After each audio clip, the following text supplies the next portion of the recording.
The Talos Mistake by Leonora Venatus, Imperial Liaison to the Altmeri Dominion. As citizens of the Empire, all are of course familiar with the deeds of Emperor Tiber Septim.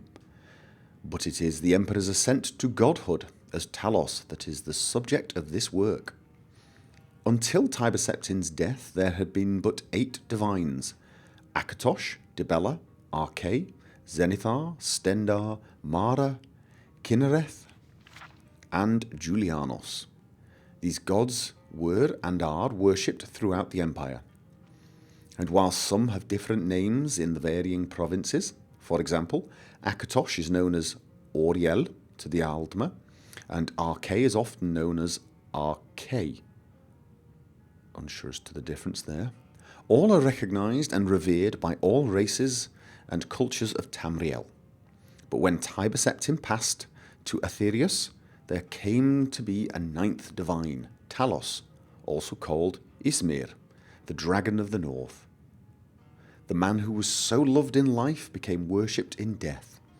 Indeed, it can be argued that Talos, the 9th divine, became even more important than the 8 that had preceded him, at least to humans. For he was a god who was once just a man, and through great deeds actually managed to ascend to godhood. And if one human could achieve such a feat, couldn't it be done again? Couldn't all humans aspire to achieve divinity? So we thought, we humans. And so we continued to worship Talos and revere him as the ultimate hero god. But that was then.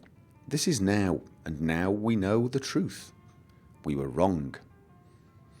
As citizens of the Empire, we all experienced the horrors of the Great War, and it was not until the signing of the White Gold Concordat, that the treaty between the Empire and the Altmeri Dominion, that we once again knew peace.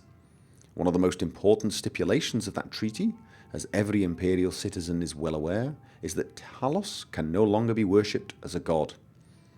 This edict shook the very foundations of the Empire. There were those who rebelled against the law. Indeed, some still do.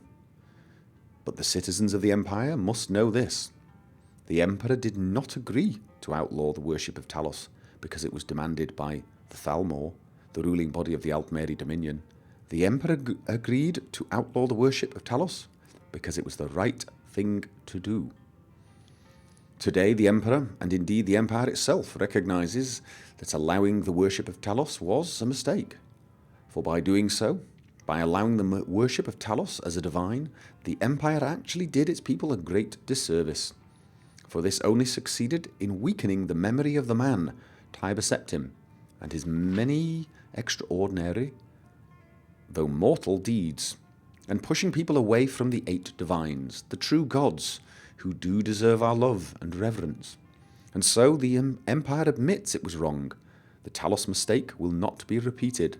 May we find centuries of peace and prosperity with our new Thalmor friends, and continue to share a spirituality that binds together all the cultures and races of Tamriel. Interesting. Well, Richard is an admirer of Tiber Septim, and is not personally convinced that he did in fact ascend to godhood.